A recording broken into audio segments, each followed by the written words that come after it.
পাশের বাড়িতে থাকে যে মিয়া খলিফা, তারে দেখে আমি খাইছি যে টাসকি, কেমনে যে কর্ম প্রেম সেটাই আমি ভাবছি। মাইয়া যে সুন্দরী।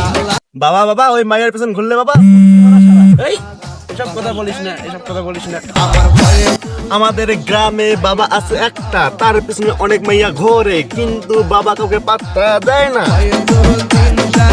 আরে বাবা আমার কারো কথা শোনে না, বাবা শুধু শোনে বইয়ের কথায় ওঠে আর বসে।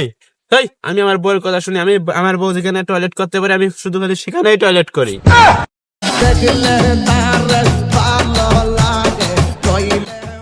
কাল থেকে হাতটা চুলকে দিয়েছে না, বাবার কাছে যাওয়া লাগবে। আমাদের গ্রামে নাকি একজনের বাবা আছে শুধু, কোনো নাকি মেয়েদের কেউ কোনো পাত্তা দেয় না। না যা বাবাকে হাতটা দেখে আসি।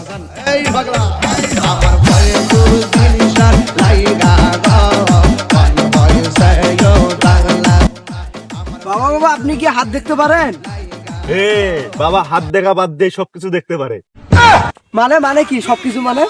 আমি তো আসলাম বাবার কাছে হাত দেখার জন্য, তো বাবা তো বলতেছে কি অন্য কিছু দেখো মানে।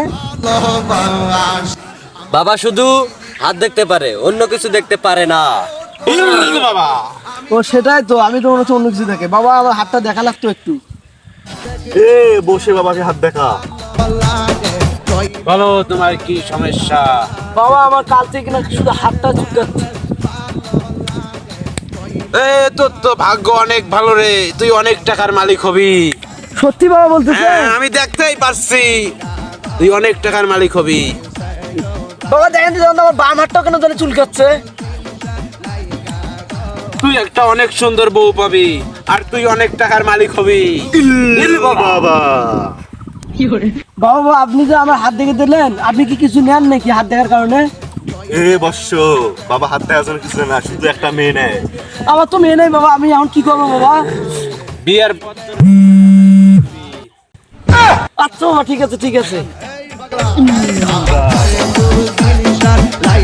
হ্যাঁ কি রে কিছু বুঝতেছি না, একটু আগে হাত চুলকাচ্ছে, এখন কি টাইম পাপি চুলকাচ্ছে কি? না বাবাকে এটাও দেখে নিয়ে আসি। এই এ আবার আসলি কেন? বাবা বাবা আবার একটা তো সমস্যা হয়ে গেছে। বল কি সমস্যা? যাইতে হচ্ছে আমার ডাইন পাটা তো চুলকে শুরু করে দিয়েছে।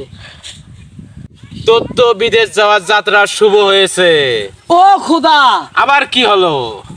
বাবা বাবা আমার একটা বাম ঠ্যাংটাও তো চুলকাচ্ছে। ওরে হারামজাদা, তোর তো চুলকানি হয়েছে, তুই ভাগ।